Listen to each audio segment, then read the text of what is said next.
নমস্কার, আমি চৈতি। আজ আপনাদের শোনাব বিভূতিভূষণ বন্দ্যোপাধ্যায়ের লেখা গল্প উমা রানী। বসন্ত পড়ে গিয়েছে না, দক্ষিণ হাওয়া এসে শীতকে তাড়িয়ে দিচ্ছে। আকাশ এমন নীল যে মনে হচ্ছে উড়ন্ত চিলগুলোর ডানায় নীল রং লেগে যাবে। এই সময় তার কথা আমার বড় মনে পড়ে, তার কথাই বলবো। মেডিকেল কলেজ থেকে বার হয়ে প্রথম দিন কতক গভর্নমেন্টের চাকরি নেবার বৃথা চেষ্টা করবার পর যে মাসে আমি একটা চা বাগানের ডাক্তারি নিয়ে গৌহাটিতে চলে গেলুম, সেই মাসেই আমার ছোট বোন শৈল শ্বশুর বাড়িতে কলেরা হয়ে মারা গেল। এই শৈলকে আমি বড় ভালোবাসতুম। আমার অন্যান্য বোনেদের সঙ্গে ছেলেবেলায় অনেক মারামারি করেছি, কিন্তু শৈলর গায়ে আমি কোনো দিন হাত তুলিনি। শৈলর বিয়ে হয়েছিল যশোর জেলার একটা পাড়া গাঁয়ে। শৈল কখনো সে গ্রামে যায়নি। তার স্বামী তাকে নিয়ে কলকাতায় বাসা করে থাকত। তার স্বামী প্রথমে পাটের দালালি করত, তারপর একটা অফিসে ইদানিং কি চাকরি করত। যেখানে শৈলর স্বামী বাসা করেছিল তার পাশেই আমার মামার বাড়ি, একটা গলির এপার ওপার। এই বাসায় ওরা শৈলর বিয়ের অনেক আগে থেকেই ছিল এবং শৈলর বিয়েও মামার বাড়ি থেকেই হয়। সেদিন সন্ধ্যার কিছু আগে বাগানের ম্যানেজারের বাংলো থেকে একটা ঘা ড্রেস করে ফিরছি। পিয়ন খানকতক চিঠি আমার হাতে দিয়ে গেল। আমার বাসায় ফিরে এসে তারই একখানাতে শৈলর মৃত্যু সংবাদ পেলুম। বাংলোর চারিপাশের ঝাউ, কৃষ্ণচূড়া ও সরল গাছগুলো সন্ধ্যার বাতাসে সনসন করছিল। আমার চোখের সামনে সমস্ত চা বাগানটা, দূরের ঢালু পাহাড়ের গাটা, মার্ঘেরিটা, ২ নং বাগানের ম্যানেজারের বাংলোর সাদা রংটা, দেখতে দেখতে সবগুলো মিলে একটা জমাট অন্ধকার পাকিয়ে তুলল। আলো জ্বালিয়ে চুপ করে ঘরের মধ্যে বসে রইলুম। বাইরের হাওয়া খোলা দুয়ার জানালা দিয়ে ঢুকতে লাগলো। অনেক দিনের শৈল যে। কলকাতা থেকে ছুটি পেয়ে যখন বাড়ি যেতুম, শৈল বেচারি আমায় তৃপ্তি দেবার পন্থা খুঁজে ব্যাকুল হয়ে পড়ত। কোথায় কুল, কোথায় কাঁচা তেঁতুল, কার গাছে কদবেল পেকেছে। আমি বাড়ি আসবার আগেই শৈল এসব ঠিক করে রাখত। নানা রকম মশলা তৈরি করে কাগজে কাগজে মুড়ে রেখে দিত। আমি বাড়ি গেলেই তার আনন্দ জড়ানো ব্যস্ততা ও ছুটোছুটির আর অন্ত থাকত না। গ্রীষ্মের ছুটিতে আমি বাড়ি গেলে আমায় বেলের শরবত খাওয়াবার জন্যে পরের গাছের বেল চুরি করতে গিয়ে ঘরের পরের কত অপমান সে সহ্য করেছে। আমারই জুতো বুনে দেবে বলে তার উল বুনতে শেখা। সেই শৈল তো আজকের নয়। যত দূর দৃষ্টি যায় পিছন ফিরে চেয়ে দেখলুম কত ঘটনার সঙ্গে, কত তুচ্ছ সুখ দুঃখের স্মৃতির সঙ্গে, কত খেলাধুলোই শৈল জড়ানো রয়েছে। সে আজ ওই আকাশের মাঝখানকার জলজলে সপ্তর্ষি মণ্ডলের মতো দূরের হয়ে গেল। ঝাউ গাছের ডালপালার মধ্যেকার ওই বাতাসের শব্দের মতোই ধরা ছোঁয়ার বাইরে চলে গেল। তার পরদিন ছুটি নিয়ে দেশে চলে গেলুম। বাড়ির সকলকে সান্ত্বনা দিলুম।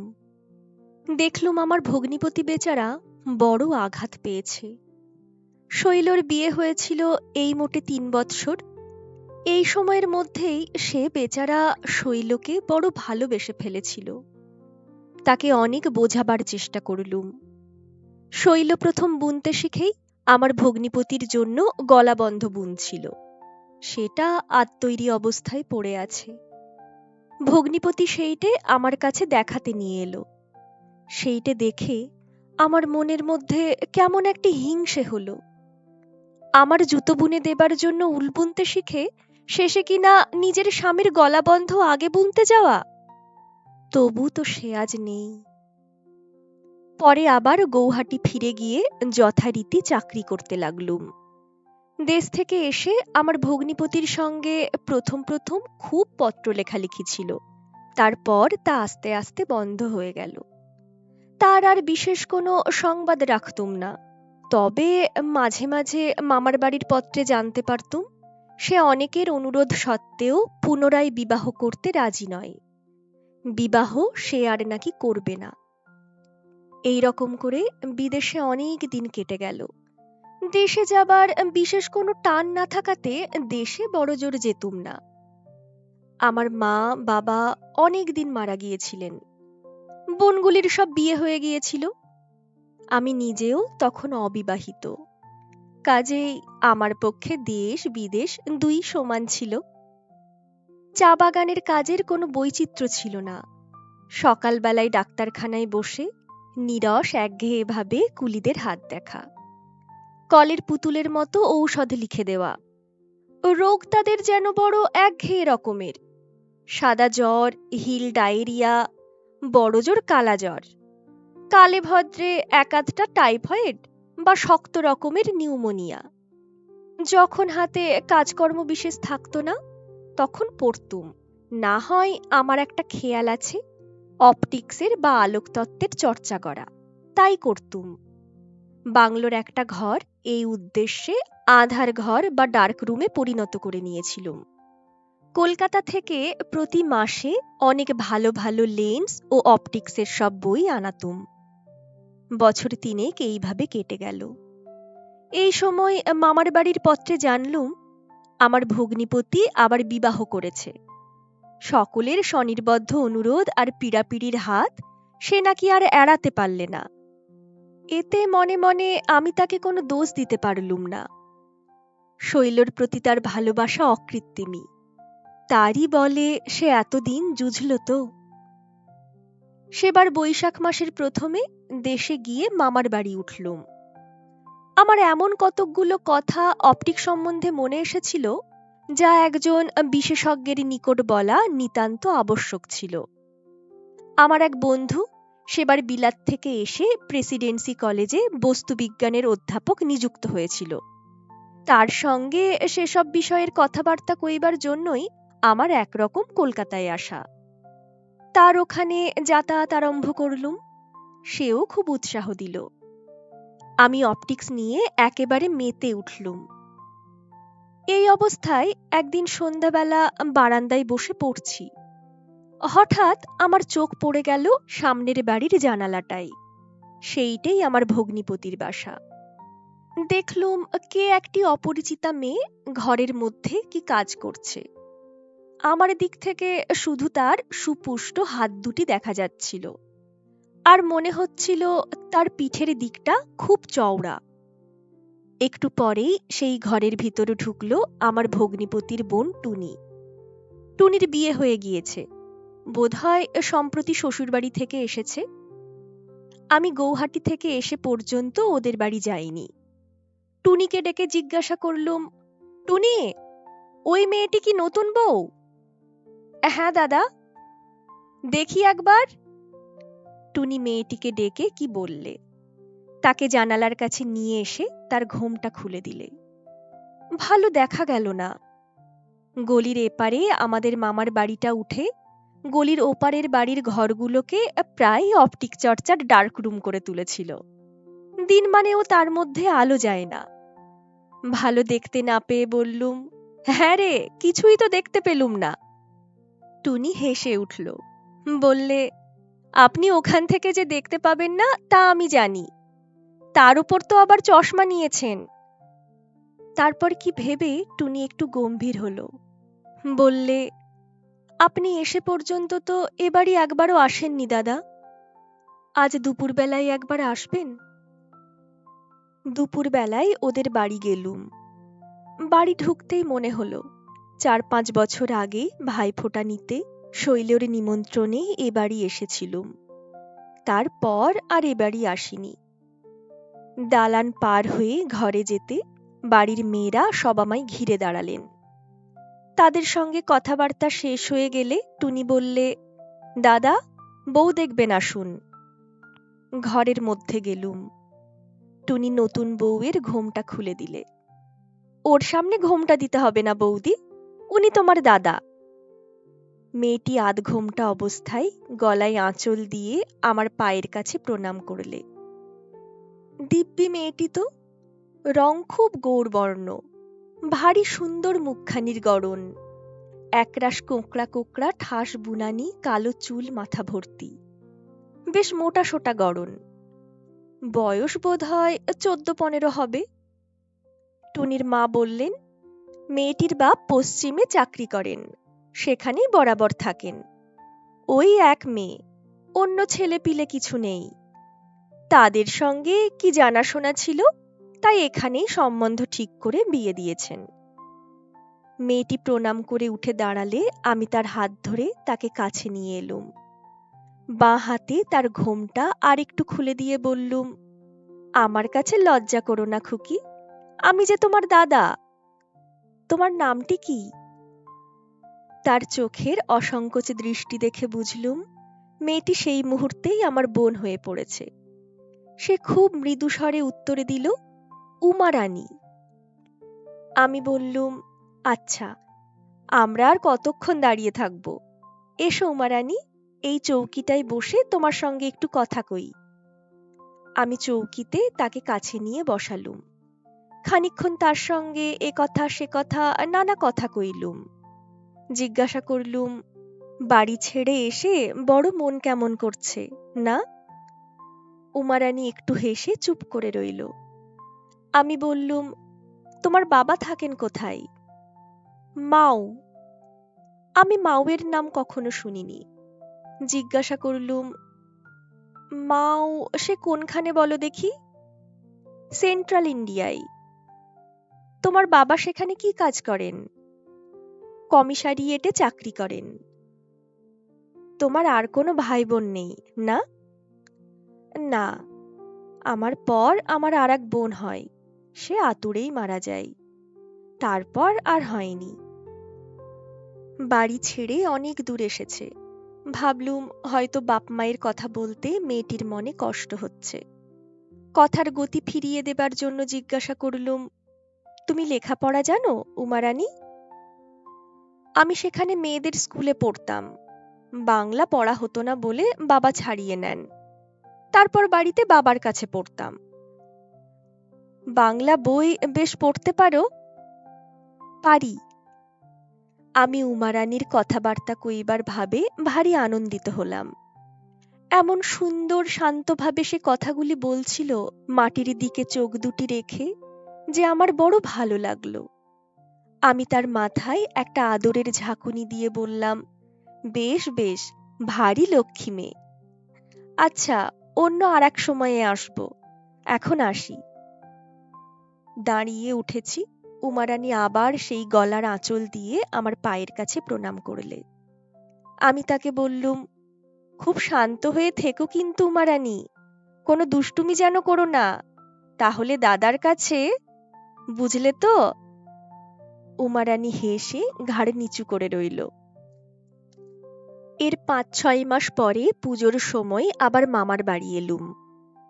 অষ্টমী পুজোর দিন দিনব্যাপী পরিশ্রমের পর একটা বড় ক্লান্তি বোধ হওয়াতে সন্ধ্যার আগে একটা ঘরের খাটে শুয়ে ঘুমিয়ে পড়েছিলুম।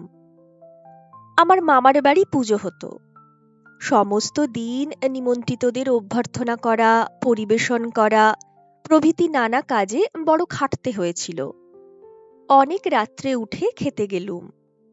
আমার ছোট ভাই খাবার সময়ে বললে, অনেকক্ষণ ঘুমিয়েছিলেন তো দাদা, দিদি এসেছিলেন আরতির সময়, আপনাকে দেখবার জন্য আপনার ঘরে গেলেন, আপনি ঘুমিয়ে আছেন দেখে আপনার পায়ে হাত দিলেন আপনাকে ওঠাবার জন্যে, আপনি উঠলেন না, তারপর তারা সব চলে গেলেন।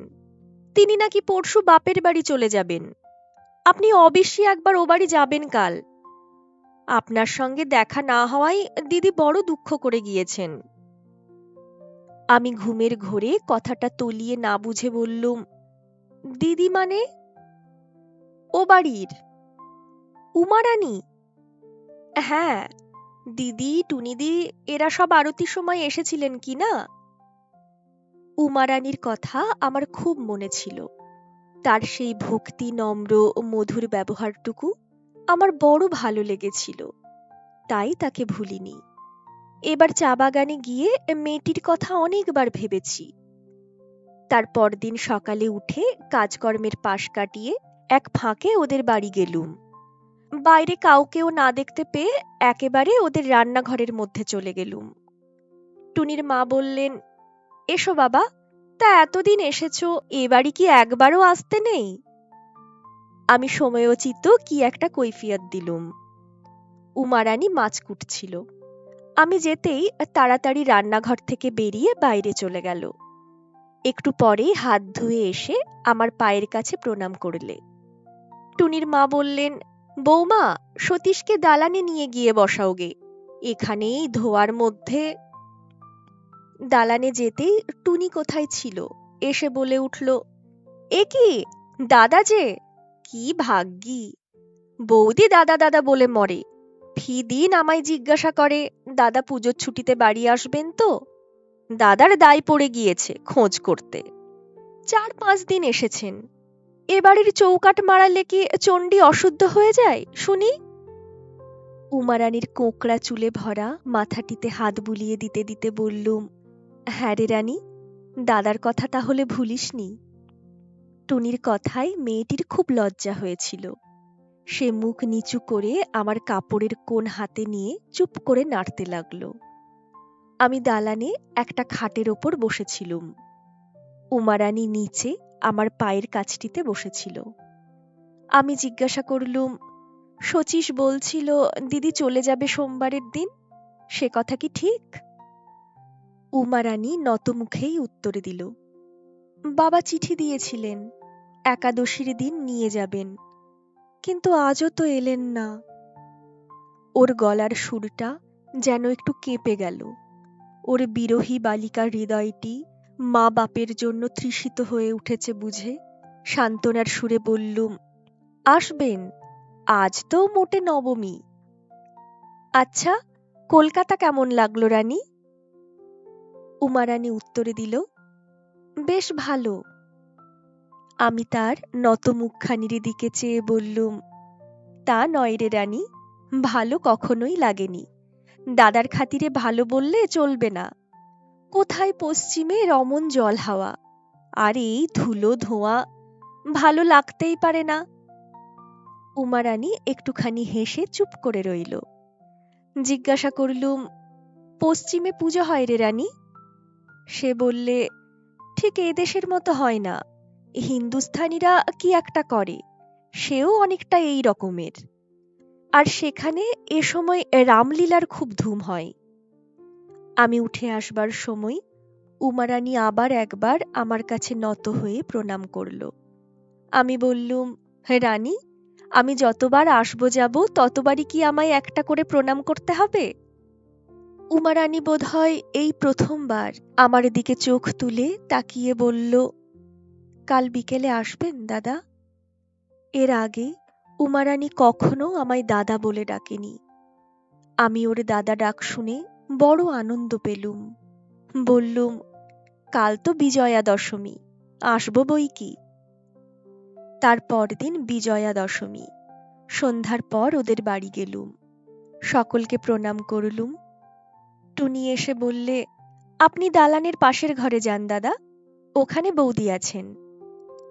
আমি সে ঘরের দোর পর্যন্ত গিয়ে ঘরের মধ্যে একটা বড় সুন্দর দৃশ্য দেখলুম।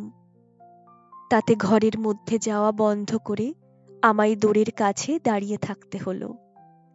দেখি ঘরের মধ্যে খাটের ওপরে বসে আমার ছোট ভাই শচীশ, তার বয়স 12-13। তার পাশে উমারানী দাঁড়িয়ে খাটের পাশে একটা টেবিলের ওপরকার একখানা রেকাবি থেকে খাবার নিয়ে শচীশের মুখে তুলে দিয়ে তাকে খাওয়াচ্ছে। ওদের দুজনকারই পেছন আমার দিকে। এমন কোমল স্নেহের সঙ্গে উমারানী শচীশের কাঁধের ওপর তার বাঁ হাতটি দিয়ে স্নেহময়ী বড় দিদির মতো আপন হাতে তার মুখে খাবার তুলে দিচ্ছে, যে আমার মনে হলো আজ শৈল বেঁচে থাকলে সে এর বেশি করতে পারত না। উমারানীর প্রতি এতদিনে অননুভূত একটা স্নেহরসে আমার মন সিক্ত হয়ে উঠল। আমি খানিকক্ষণ দোরের কাছে চুপ করে দাঁড়িয়ে থেকে ঘরের ভিতর ঢুকে পড়ে উমারানীকে বললুম, লুকিয়ে লুকিয়ে ছোট ভাইকে খাওয়ালে শুধু হবে না, দাদাকে কি খেতে দিবি রে রানী? বেচারি উমারানীর মুখ লাল হয়ে উঠল লজ্জায়। সে এমন থতমত খেয়ে গেল হঠাৎ যে খামোখা যে এত প্রণাম করে, আজ বিজয়ার প্রণাম করতে সে ভুলে গেল। একটা কি কথা অস্পষ্টভাবে বার দুই বলে সে মাথা নিচু করে রইল। আমি তার দিকে চেয়ে চুপ করে দাঁড়িয়ে রইলুম। আজ যে তাকে ধরে ফেলেছি, তার ভাই বোন বিহীন নির্জন প্রাণটি কিসের জন্য তৃষিত হয়ে আছে তা যে আজ বার করে ফেলেছি। আজ অনুভব করছিলুম জগতের মধ্যে ভাই বোনের একটু স্নেহ পাবার জন্যে ব্যাকুল এমন অনেক হৃদয়কে আজ আমি আমার বড় ভাইয়ের উদার স্নেহ ছায়াতলে আশ্রয় দিয়েছি। একটু বুক জুড়ানো তৃপ্তিতে আমার মন ভরে উঠল। সেই সময় টুনি সেই ঘরে ঢুকে আমার সামনের টেবিলে থালা ভরা মিষ্টান্ন রেখে বললে, দাদা একটু মিষ্টি মুখ করুন। আমি টুনিকে বললুম, আয় টুনি, সকলে মিলে। উমারানীকে খাটের ওপর বসালুম, খাবার সকলকেই দিলুম। উমারানী লজ্জায় একেবারে আড়ষ্ট, কপালে বিন্দু বিন্দু ঘাম জমে গেল তার লজ্জার চোটে। বেচারি লজ্জায় আর ঘামে হাঁপিয়ে মারা যায় দেখে তার ঘোমটা বেশ করে খুলে দিলুম। বললুম, আমি দাদা, আমার কাছে লজ্জা কিরে রানী, আমার লক্ষ্মী ছোট বোনটি। জলযোগ পর্ব সমাধা করে বাইরের দালানে এসে টুনির মায়ের সঙ্গে গল্প করতে আরম্ভ করলুম। একটু পরে তিনি উঠে রান্নাঘরে চলে গেলেন। আরো খানিক পরে আমি উঠতে যাচ্ছি, উমারানী আমার কাছে এসে দাঁড়ালো। জিজ্ঞাসা করলুম, রানী, আজ ঠাকুর বিসর্জন দেখলি নে? ওপরের ঘরের জানলা থেকে দেখছিলুম। বেশ ভালো, অনেক রকমের প্রতিমা না? হ্যাঁ, কত সব বড় বড়। তারপর একটু চুপ করে থেকে আমার দিকে চেয়ে বললে, দাদা কাল আসবেন না? আমি বললুম, সে কি বলতে পারি, সময় পাই তো আসব, আবার শিগগির চলে যাব কিনা, অনেক কাজ আছে। আপনি কি খুব শিগগির যাবেন দাদা? হ্যাঁ, বেশি দিন তো ছুটি নেই, পূর্ণিমার পরেই যেতে হবে। উমারানী নত মুখে চুপ করে রইল। বললুম, তা তোকেও তো আর বেশি দিন থাকতে হবে না রে। উমারানী বললে, বাবা বোধহয় কাল আসবেন। ওকে একটু সান্ত্বনা দেবার জন্যে বললুম, তবে আর কি, এই দুটো দিন কোনো রকমে কাটালেই তো। সে একটু চুপ করে থেকে তারপর যেন ভয়ে ভয়ে বললে, যাবার আগে একবারটি এ বাড়িতে আসতে পারবেন না দাদা? বললুম, খুব খুব আসবো বই কি, নিশ্চয়ই। এর ৬-৭ দিন পরে গৌহাটি রওনা হলুম। এই কদিন নানা কাজে ব্যস্ত হয়ে চারিদিকে ঘুরতে হয়েছিল। শচীশের মুখে শুনেছিলুম উমারানীর পশ্চিমে যাওয়া হয়নি, কি কারণে তার বাবা তাকে নিতে আসতে পারেননি। শচীশ মাঝে মাঝে বলতো, দাদা যাবার আগে একবার দিদির সঙ্গে দেখা করে যাবেন, তিনি আপনার কথা প্রায়ই বলেন। ইচ্ছে থাকলেও গৌহাটি যাবার আগে উমারানীর সঙ্গে দেখা করা আর আমার ঘটে ওঠেনি। গৌহাটি গিয়ে এবার অনেক দিন রইলুম। উমারানীর কথা প্রথম প্রথম আমার খুব মনে হতো, তারপর দিন কতক পরে তেমন বিশেষ করে আর মনে হতো না, ক্রমে প্রায় ভুলেই গেলুম। কিছুদিন পরে গৌহাটির চাকরি ছেড়ে দিলুম। শিলচর, দার্জিলিং, নানা চা বাগান বেড়ালুম। দু একটা হাসপাতালেও কাজ করলুম। সবসময় নির্জনে কাটাতুম। একা বাংলোয় থেকে থেকে কেমন হয়েছিল, অনেক লোকের ভিড়, অনেক লোকের একসঙ্গে কথাবার্তা সহ্য করতে পারতুম না।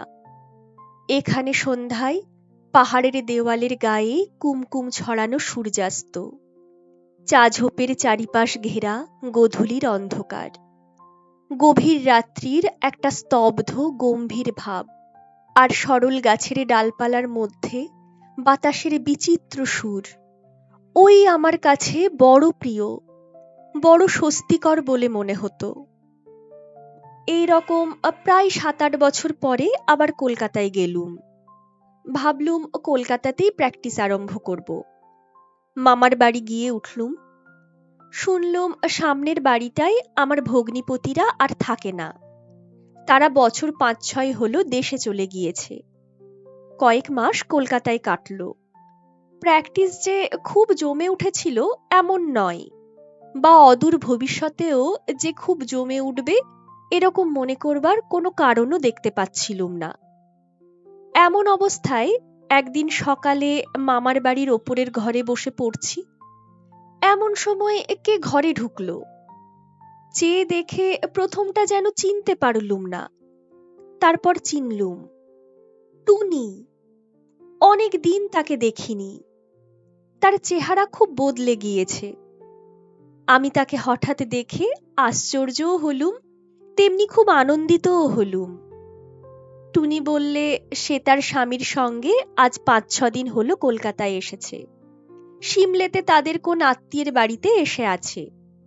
আজ বাড়ির সকলের সঙ্গে দেখা করতে এসেছে। অন্যান্য কথাবার্তার পর তাকে জিজ্ঞাসা করলুম, সুরেন এখন কোথায়? টুনি বললে, ছোড়দা এখন আবাদে কোথায় চাকরি করেন, সেখানেই থাকেন। আমি জিজ্ঞাসা করলুম, উমারানী কেমন আছে? টুনি একটু চুপ করে রইল। তারপর বললে, দাদা, সে অনেক কথা। আপনি এখানে আছেন তা আমি জানতুম। সেসব কথা আপনাকে বলবো বলেই আমার একরকম এখানে আসা। আমি বললুম, কি ব্যাপার শুনি, সে ভালো আছে তো? টুনি বললে, সে ভালো আছে কি আছে সে আপনিই শুনুন না। সেই যে বছর পুজোর সময় আপনি এখানে ছিলেন, বৌদির বাপের নিতে আসবার কথা ছিল, সে তো আপনি জানেন। তখন তিনি ছুটি পাননি বলে আসতে পারেননি। পত্র দিয়েছিলেন পরের মাসে নিয়ে যাবেন। তারপর বুঝি মাসখানেক পরে খবর এলো তিনি কলেরায় মারা গিয়েছেন। বৌদি সেই বিয়ের কোণে বাপের বাড়ি থেকে এসেছিল। এমনই অদৃষ্ট, আর সে মুখ হতে হলো না। তারপর আমি জিজ্ঞাসা করলুম, উমারানীর মা? টুনি বললে, মা আবার কোথায়, তিনি তো বৌদির বিয়ে হবার আগেই মারা গিয়েছিলেন। তারপর এদিকে আবার দাদা তার সঙ্গে বিশেষ কোনো সম্বন্ধ রাখেন না। তিনি সেই যেখানে চাকরি করেন সেখানেই থাকেন। বৌদি থাকেন চাঁপা পুকুরের বাড়িতে পড়ে। দাদা চিঠিপত্রও দেন না। বৌদি বড় শান্ত, বড় চাপা মেয়ে। সে মুখ ফুটে কখনো কিছু বলে না, কিন্তু তার মুখের দিকে চাইলে বুক ফেটে যায়। মেয়ে মানুষের ও কষ্ট যে কি সে আপনি বুঝবেন না দাদা। যতদিন মা ছিলেন বৌদিকে কষ্ট জানতে দেননি, তা তিনিও আজ ২ বছর মারা গিয়েছেন। বাড়িতে আছেন শুধু পিসিমা। সেই শান্ত ছোট মেয়েটির উপর দিয়ে এত ঝড় বয়ে গিয়েছে শুনে আমার মনে বড় কষ্ট হলো। জিজ্ঞাসা করলুম, সুরেনের এমন ব্যবহারের মানে কি? টুনি বললে, তা তিনিই জানেন। তবে তিনি নাকি বলেন জোর করে তার বিয়ে দেওয়া হয়েছে, বিয়ে করার তার কোনো ইচ্ছাই ছিল না। এই সব। বড়দাও দেশের বাড়িতে থাকেন, বাড়িতে থাকেন শুধু পিসিমা। কাজেই বৌদির মুখের দিকে চেয়ে তাকে একটু যত্ন করে দুটো কথা বলে এমন একটা লোক পর্যন্ত নেই। পিসিমা আছেন, কিন্তু সে না থাকারই মধ্যে। সে খানিকক্ষণ চুপ করে রইল। তারপর বললে, আপনাকে একটা কথা বলি দাদা, আপনি একবার তার সঙ্গে দেখা করে আসুন। আপনাকে সে যে কি চোখে দেখে তা বলতে পারি নে দাদা। সেবার চাপা পুকুরে গিয়েছিলুম। বৌদি বললে, আমার দাদার কথা কিছু জানো ঠাকুরঝি? আপনি এদেশ ওদেশ করে বেড়াচ্ছেন শুনে সে কেঁদে বাঁচে না। মাঝে মাঝে যখনই তার কাছে গিয়েছি, আপনার কথা এমন দিন নেই যে সে বলেনি। বলে, ভগবান আমার ভাইয়ের অভাব পূর্ণ করেছেন দাদা আর শচীশকে দিয়ে। এখনো পর্যন্ত ফি চিঠিতেই আপনার খোঁজ নেয়। তা বড্ড পোড়া কপালি সে। কারুর কাছ থেকে কোনো স্নেহই কোনো দিন সে পেল না। আপনার পায়ে পড়ি দাদা, আপনি তাকে একবার গিয়ে দেখা দিয়ে আসুন। আপনি গেলে সে বোধহয় অর্ধেক দুঃখ ভোলে। ছাদের আলিশার ওপর থেকে রোদ নেমে গেল। পাশের বাড়ির চিল ছাদের ওপর বসে একটা কাক একঘেয়ে চিৎকার করছিল। আমি জিজ্ঞাসা করলুম, সুরেন কি মোটেই বাড়ি যায় না? টুনি বললে, সে একরকম না যাওয়াই দাদা, বছরে হয়তো দুবার, তাও গিয়ে এক আধ দিন থাকেন। তাও যান সে কি জন্যে? কিস্তি না কি, সেই সময় যার কাছে যা খাজনা পাওয়া যাবে তাই আদায় করতে। তারপর অন্যান্য এক আধটা কথাবার্তার পর টুনি চলে গেল। সেদিন বিকেলে সেনেট হলে একজন বিখ্যাত বৈজ্ঞানিকের বক্তৃতা ছিল। তিনি কেমব্রিজ থেকে এসেছিলেন আমাদের বিশ্ববিদ্যালয়ে বক্তৃতা দিতে।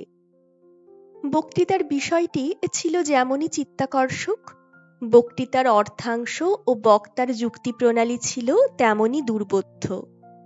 আরম্ভ হবার সময় ছাত্রের দলে হল ভরা থাকলেও বেগতিক বুঝে বক্তৃতার মাঝামাঝি তারা প্রায় সরে পড়েছিল।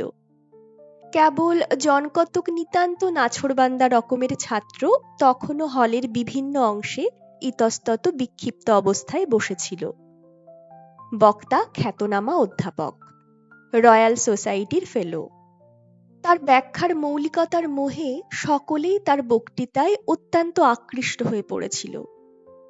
বক্তৃতা শুনতে শুনতে কিন্তু আমার মন ভেসে যাচ্ছিল বক্তৃতার বিষয় থেকে অনেক দূর, কলকাতার ইট পাথরের রাজ্য থেকে অনেক দূর, অভাগিনী বনটি যেখানে নিঃসঙ্গ জীবনযাপন করছে সেইখানে। মাঝে মাঝে হলের খোলা দুয়ার দিয়ে জ্যোৎস্না ওঠা বাইরের দিকে চেয়ে থাকতে থাকতে উমারানীর বালিকা মুখখানি বড় বেশি করে মনে পড়ছিল। আর মনে পড়ছিল তার সেই মিনতি ভরা দৃষ্টি, অনেক দিন পরে বাবাকে দেখতে পাবার জন্যে তার করুণ আগ্রহ, তার আগ্রহ ভরা দাদা ডাকটি অনেক দিন পরে আবার মনে পড়ল। ভাবলুম, সত্যি কারুর কাছ থেকে স্নেহ কখনো সে পায়নি। আজ বিজ্ঞানের গভীর তত্ত্বকথার রস আমার স্নায়ুমণ্ডলী বেয়ে সমস্ত দেহে যখন পুলক ছড়িয়ে দিচ্ছে, তখন আমার মনের উন্নত আনন্দের অবস্থার সঙ্গে আমার অভাগিনী স্নেহবঞ্চিতা বোনটির নির্জন জীবনের অবস্থা কল্পনা করে আমার মন যেন কেঁদে উঠল। বাইরের জগতে যখন এত বিচিত্র স্রোত বয়ে যাচ্ছে, তখন সে কি ঘরের কোণে বসে দিনরাত চোখের জলে ভাসবে? জগতের আনন্দ বার্তা তার কাছে বহন করে নিয়ে যাবার কি কেউ নেই? বাইরে যখন এলুম তখন গোলদিঘি জলের উপর চাঁদ উঠেছে, কিন্তু ধোয়া ভরা আকাশের মধ্যে দিয়ে জ্যোৎস্নার শুভ্র মহিমা আত্মপ্রকাশ করতে পারছে না। আমার মস্তিষ্ক তখন বক্তৃতার নেশায় ভরপুর। পুকুরের জলের ধারে সবুজ ঘাসের মাঝে মাঝে মরশুমি ফুলের ক্ষেতগুলো আমার চোখের সামনে এক নতুন মূর্তি ধরেছে, কিন্তু ত্রয়োদশীর অমন বৃষ্টি ধোয়া জুঁই ফুলের মতো জ্যোৎস্নাও জাল কাটিয়ে বাইরে আসতে না পেরে ব্যর্থতার দুঃখে কেমন বিবর্ণ হয়ে গেছে। লক্ষ্য করে আমার একটা কথাই কেবল মনে হতে লাগলো, এই জ্যোৎস্না, এই ফুলের ক্ষেত, এই ত্রয়োদশী এবারকার মতো সব মিথ্যে, সব ব্যর্থ। ও জ্যোৎস্না প্রতীক্ষায় থাকুক সেই শুভ রাতটির, যে রাতে আকাশ ভরা সার্থকতা ওকে বরণ করে নেবে ফোটা ফুলের ঘন সুগন্ধের মধ্যে দিয়ে, তরুণ তরুণীদের অনুরাগ নম্র দৃষ্টি বিনিময়ের মধ্যে দিয়ে। গভীর রাত্রের নীরবতার কাছে পাপিয়ার আকুল আত্মনিবেদনের মধ্যে দিয়ে। বাড়ি এসে ভাবতে ভাবতে এতদিন নানা কাজের ভিড়ে আমার যে বোনটিকে আমি হারিয়ে বসেছিলুম, তারই কাছে স্নেহের বাণী বয়ে নিয়ে যেতে আমার প্রাণ ব্যাকুল হয়ে উঠল। এর কয়েকদিন পরে কলকাতা ছেড়ে বার হলুম উমারানীর কাছে যাব বলে। শীত সেদিন নরম পড়ে এসেছে। ফুটপাত বেয়ে হাঁটতে হাঁটতে দক্ষিণ হাওয়া অতর্কিতভাবে গায়ের ওপর এসে পড়ে উৎপাত শুরু করে দিয়েছে। পরদিন বেলা প্রায় 2টোর সময় ওদের স্টিমার স্টেশনে নেমে শুনলুম ওদের গাঁ সেখান থেকে প্রায় 4 ক্রোশ। হেঁটে যাওয়া ছাড়া নাকি কোনো উপায় নেই। কোনো রকম যানবাহনের সম্পূর্ণই অভাব। কখনো এদেশে আসিনি। জিজ্ঞাসা করতে করতে পথ চলতে লাগলুম। কাঁচা রাস্তার দুধারে মাঠ, মাঝে মাঝে লতাপাতায় তৈরি বড় বড় ঝোপ। কোনো কোনো ঝোপের তাজা সবুজ ঘন বুনানি মাথা আলো করে ফুটে আছে সাদা সাদা মেটে আলুর ফুল। মাঠে মাঠে মাটির ঢেলার আড়ালে ঝুপসি গাছে দ্রোণ ফুলের খই ফুটে আছে। মাঠ ছাড়ালে গ্রামের মধ্যে দিয়ে যেতে যেতে মাটির পথের ওপর অভ্যর্থনা বিছিয়ে রেখেছে রাশি রাশি সজনে ফুল। গ্রামের হাওয়া আমের বোলের আর বাতাবি লেবু ফুলের গন্ধে মাতাল। বুনো কুলে আর বইচি গাছের বনে কোনো কোনো মাঠ ভরা। পড়ন্ত রোদে গাছপালার তলায় ঘন ঝোপের মধ্যে ফাঁকা জায়গায় ছোট ছোট পাখির দল কিচকিচ করছে। মাঝে মাঝে কোনো কোনো জঙ্গলের কাছে দিয়ে যেতে যেতে কোনো অজ্ঞাত বনফুলের এমনই সুগন্ধ বেরোচ্ছে যে তার কাছে এসে খুব দামি এসেন্সের গন্ধ হার মানে। পায়ের শব্দ পেয়ে শুকনো পাতার রাশির ওপর খসখস শব্দ করতে করতে 2-1টা খরগোশ কান খাড়া করে রাস্তার এপাশের ঝোপ থেকে ওপাশের ঝোপে দৌড়ে পালাচ্ছে। মাঠের মাঝে মাঝে দূরে দূরে শিমুল ফুলের গাছগুলো দক্ষিণ হাওয়ার প্রথম স্পর্শেই আবেশ বিধুরা তরুণীর মতো রাগ রক্ত হয়ে উঠেছে। অনেকগুলো গ্রাম ছাড়িয়ে যাওয়ার পর একজন দেখালে মাঠ ছাড়িয়ে এবারে পড়বে চাঁপা পুকুর। গ্রামের মধ্যে যখন ঢুকলুম তখন গ্রামের পথ অন্ধকার হয়ে গিয়েছিল। আশপাশের নানা বাড়ি থেকে পল্লী লক্ষ্মীদের সাঁজের শাঁখের রব নিস্তব্ধ বাতাসে মিলিয়ে যাচ্ছিল। কোন ঘরটি আলো করে আছে আমার স্নেহের বোনটি? কোন গৃহস্থের আঙিনার আধার আজ দূর হয়ে উঠল তার সেবা চঞ্চল চরণের শান্ত মধুর ছন্দে?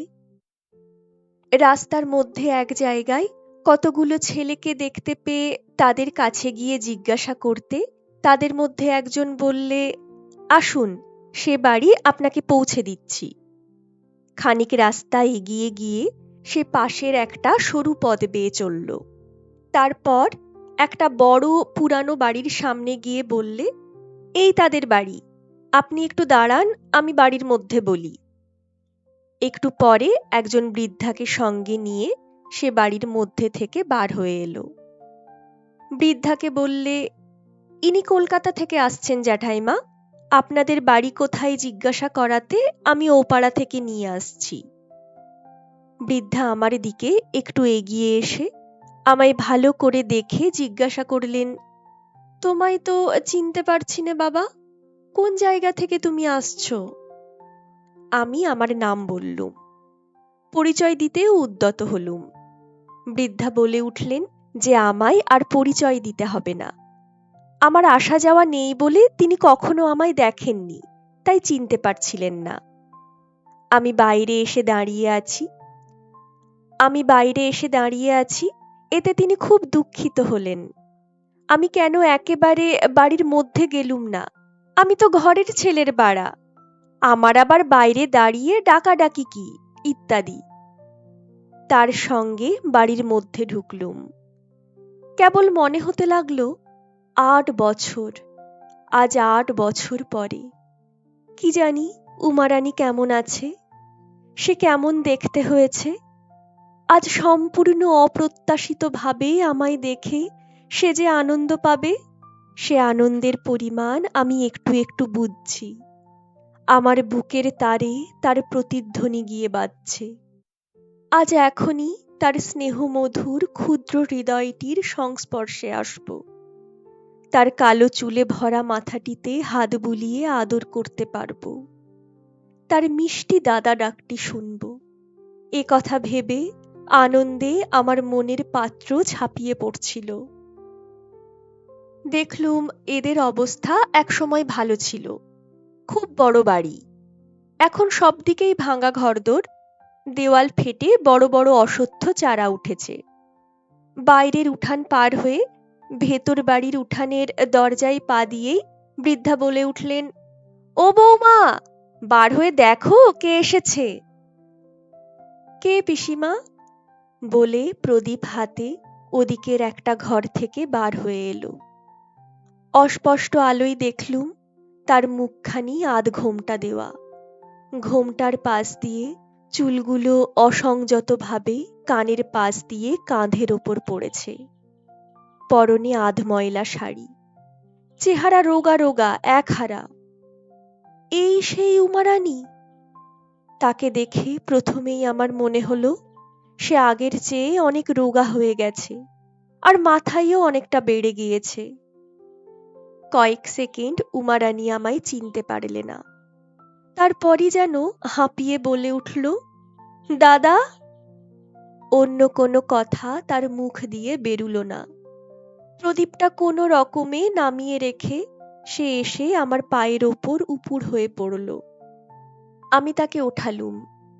তার মুখে দেখলুম এক অপূর্ব ভাব। মনে হলো আনন্দ, বিস্ময়, আশা, অভিমান সব ভাবের রঙগুলো একসঙ্গে গুলে তার প্রতিমার মতো মুখে কে মাখিয়ে দিয়েছে। বৃদ্ধা বললেন, বাবা, তুমিই আসো না। বৌমা দাদা বলতে অজ্ঞান।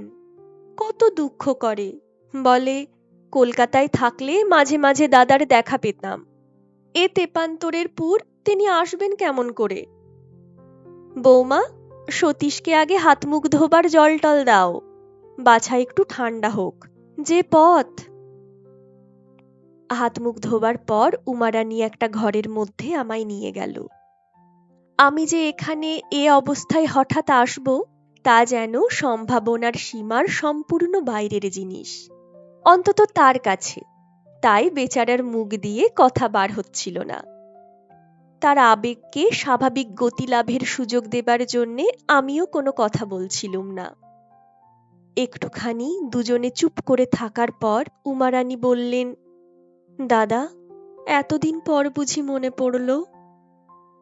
আমি আগেকার মতো তার মাথার দুপাশের চুলগুলোই হাত বুলিয়ে দিতে দিতে বললুম, রানী, আসতে পারিনি হয়তো নানান কাজে, কিন্তু এ কথা মনে ভাবিসনি যে ভুলে গিয়েছিলুম। চেহারা যে একেবারে শুকিয়ে গিয়েছে রে, বড্ড কি অসুখ বিসুখ হয়। 8 বছর আগেকার সেই ছোট্ট মেয়েটির মতো মুখ নিচু করে একটুখানি হেসে সে চুপ করে রইল। জিজ্ঞাসা করলুম, আচ্ছা রানী, আমি আসবো এ কথা ভেবেছিলি? তার 2 চোখ জলে ভরে এলো। বললে, কি করে ভাববো দাদা? আমি আপনাদের আবার দেখতে পাবো, আদর যত্ন করতে পারবো, এমন কপাল যে আমার হবে তা কি করে ভাববো? এলোমেলো যেসব চুল তার ঘোমটার আশেপাশে পড়ছিল সেগুলো সব ঠিকমতো সাজিয়ে দিতে দিতে বললুম, সেই জন্যেই তো এলুম রে। আর তোদের দেখবার ইচ্ছে বুঝি আমার হয় না? ভাবিস বুঝি দাদাদের মন সব শান বাঁধানো? সে বললে, তাই আজ 2-3 দিন থেকে আমার বাঁ চোখের পাতা অনবরত নাচছে দাদা। আজ ওবেলা যখন ঘাটে যাই তখন বড্ড নেচেছে। পিসিমাকে বলতে পিসিমা বললেন, মেয়ে মানুষের বাঁ চোখ নাচলে ভালো হয়। আমি বললুম, আমার কথা তোর মোটেই মনে ছিল না, না রে রানী? সে এ কথার কোনো উত্তরই দিল না। তার 2 চোখ দিয়ে জল গড়িয়ে পড়ল। জিজ্ঞাসা করলুম, হ্যাঁ রে, সুরেন বাড়ি থেকে গিয়েছে কতদিন?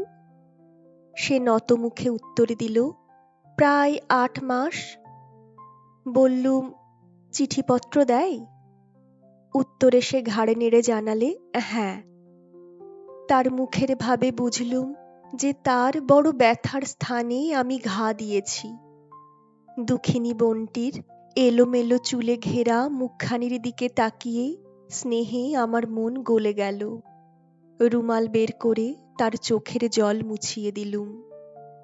কত রাত তার এইরকম চোখের জলে কেটেছে তার খোঁজ তো কেউ রাখেনি। তার সাক্ষী আছে কেবল আকাশের ওই গহন অন্ধকার আর চারিপাশের গাছপালার মধ্যেকার ওই ঝিঝি পোকার রব। উমারানী জিজ্ঞাসা করিলে, দাদা, আপনি কোথায় থাকেন? আমি বললুম, আগে নানা জায়গায় ঘুরছিলুম, এখন ঠিক করেছি কলকাতাতেই থাকব। সে বললে, আপনি বিয়ে করেছেন দাদা? বললুম, না রে, বিয়ের তাড়াতাড়ি কি, সে একদিন করলেই হবে। ছোট মেয়েটির মতন ঠোঁট দুটি অভিমানে ফুলে উঠল। বললে, তাই বই কি, আপনি বুঝি ভেবেছেন চিরকাল এইরকম ভেসে ভেসে বেড়াবেন? তা হবে না দাদা, এই বছরেই আপনার বিয়ে দেব। আমার হাসি পেল। বললুম, দিবি তুই? সে বললে, দেবই তো, এই আষাঢ় মাসের মধ্যেই দেব। আমি বললুম, তা যেন হলো, কিন্তু আমার তো বাড়ি ঘরদোর নেই, বিয়ে করে রাখবো কোথায়?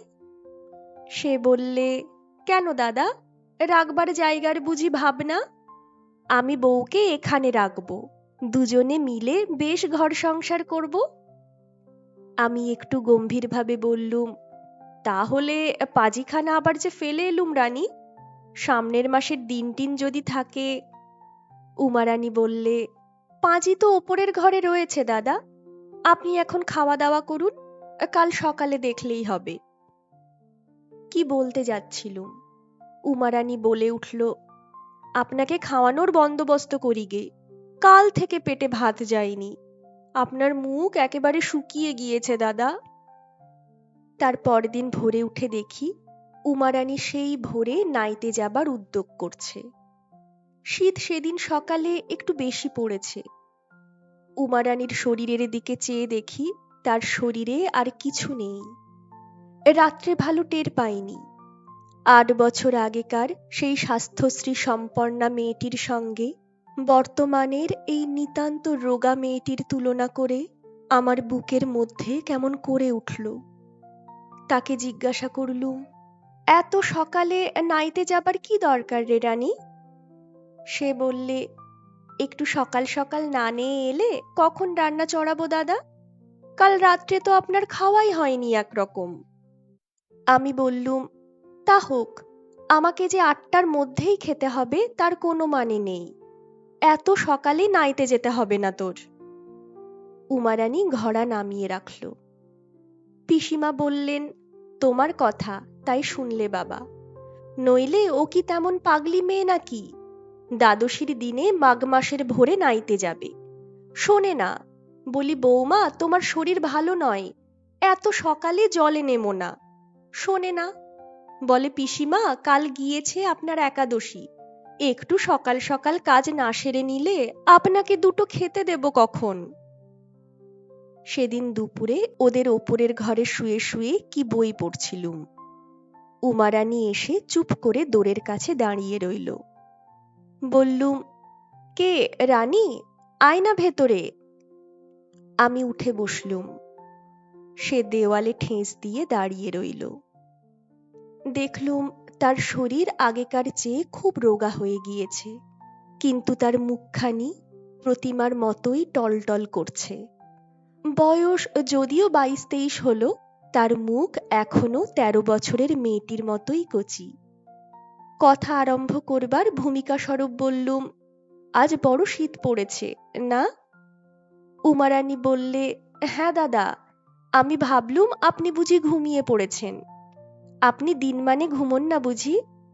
বললুম, মাঝে মাঝে হয়তো ঘুমোই, আজ আর ঘুমোবো না। আয় এখানে বস, গল্প করি। তাকে কাছে বসালুম। তার চুলের অবস্থা দেখে বুঝলুম সে চুলের যত্ন করে না। মুখের আশেপাশে কোঁকড়া চুলের রাশ অযত্ন বিন্যস্তভাবে পড়েছিল। চুলগুলোর রং একটু কটা হয়ে পড়েছিল। রাত্রের মতো চুলগুলো কানের পাশ দিয়ে তুলে দিতে দিতে বললুম, তোর শরীর তো খুব খারাপ হয়ে গেছে। বিয়ের পর সেই সময় কেমনটি ছিলি? খুব কি জ্বর হয়? একটা হাসি ছাড়া সে এ কথার কোনো উত্তর দিলে না।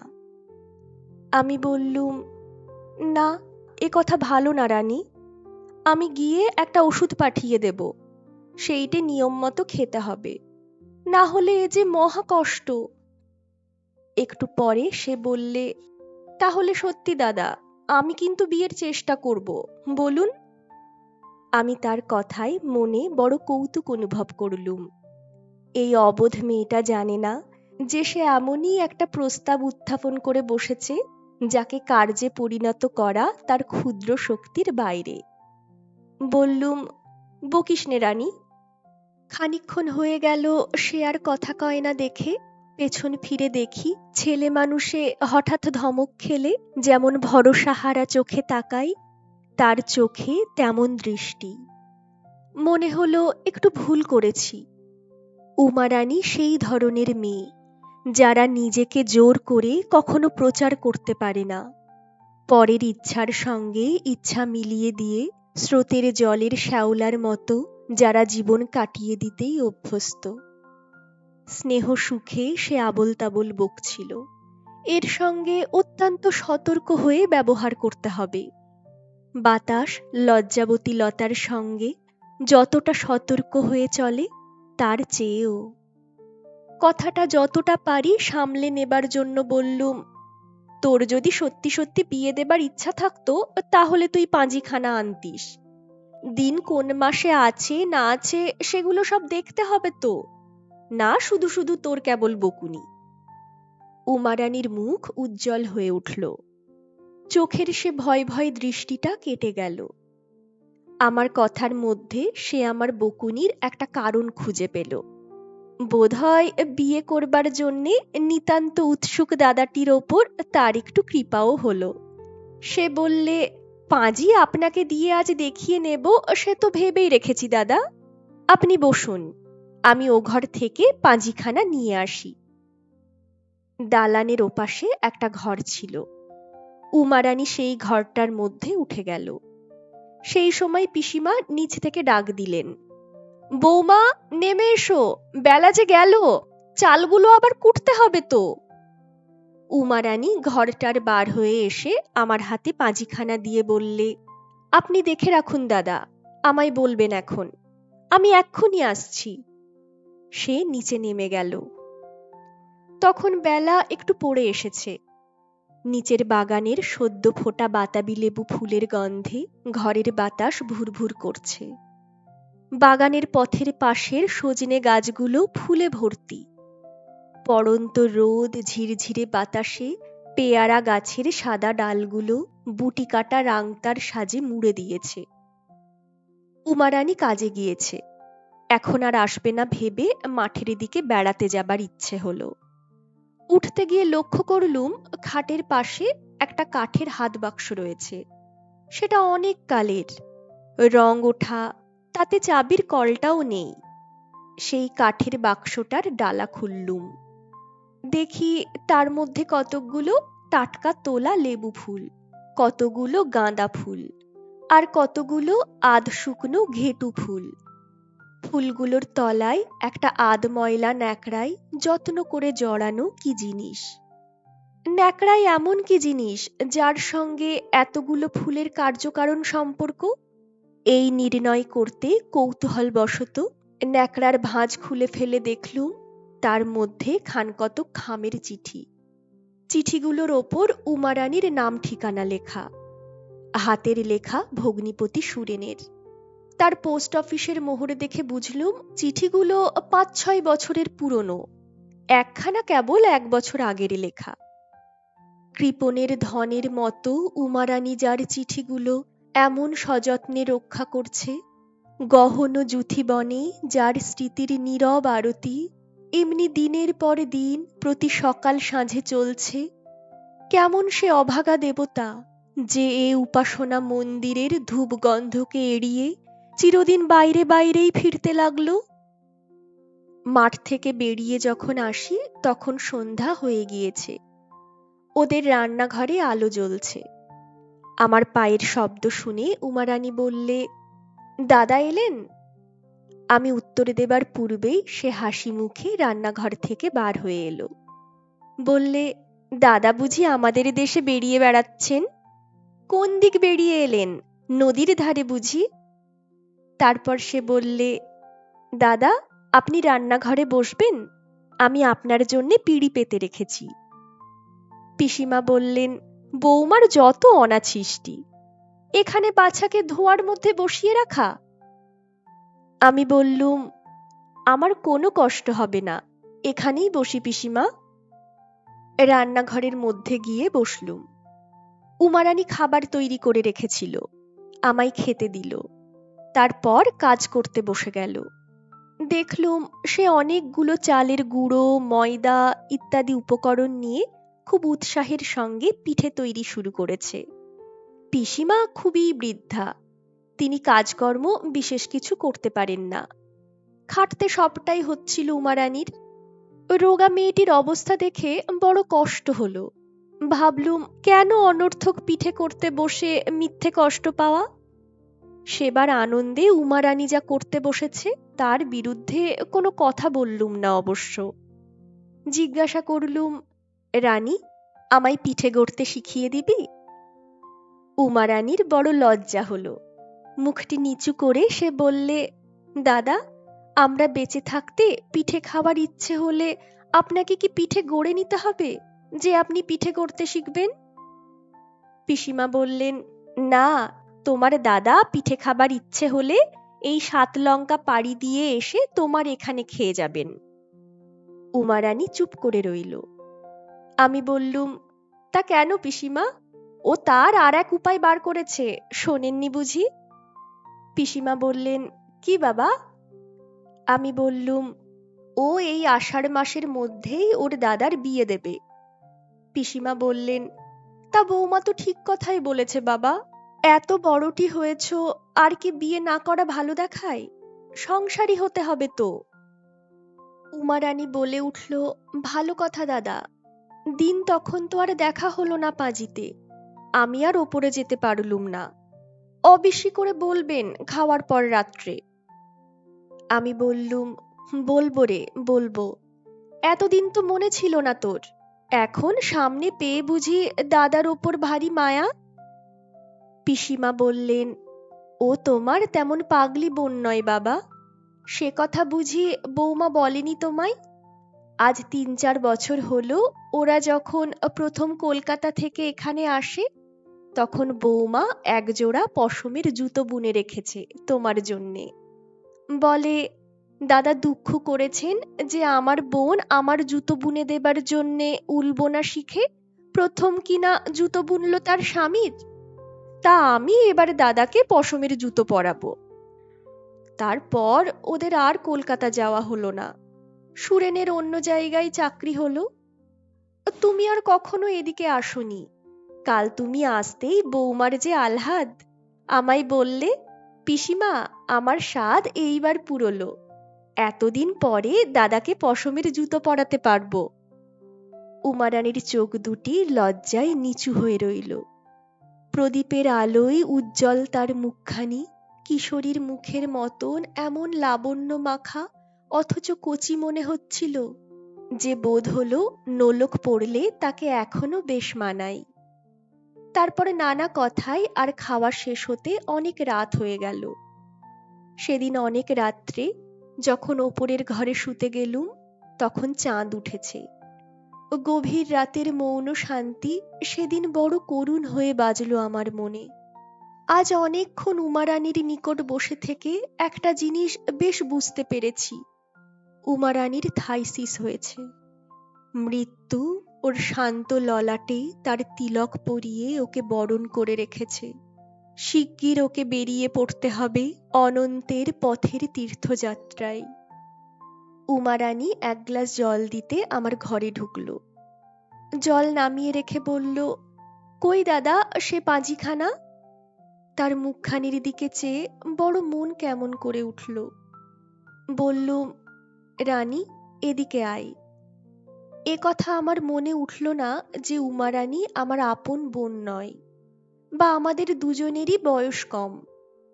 আমিও যেমন নিঃসংকোচে বললুম, সেও তেমনি নিঃসংকোচে এসে আমার পায়ের কাছে খাটের নিচে মাটিতে বসে পড়ল। 8 বছর আগের মতো আজও ওকে আদর করে তার বিদ্রোহী চুলগুলো কানের পাশ দিয়ে তুলে দিতে দিতে বললুম, রানী, জুতোর কথা কে বলেছিল রে তোকে? উমারানী অসীম নির্ভরতার সঙ্গে ছোট্ট মেয়েটির মতো খাট থেকে ঝোলানো আমার পায়ের ওপর তার মুখটি লুকিয়ে রাখলে। ওরে, স্নেহ যদি রোগ সারানোর ওষুধ হতো, তাহলে আমি বড় ভাইয়ের স্নেহ তোকে শিশিতে ভরে দাগ কেটে ডাক্তারি ওষুধের মতো দিয়ে যেতুম। আমার প্রশ্নের কোনো উত্তর তার কাছে পেলুম না। কেন পেলুম না তাও একটু পরেই বুঝলুম। একমাত্র লোক যে ওই জুতোর কথা জানে, বা যার কাছে আমি একসময় এ কথা বলেছিলুম, সে হচ্ছে সুরেন। সুরেনই বোধহয় বিয়ের পর কোনো সময় উমারানীকে এ কথা বলে থাকবে।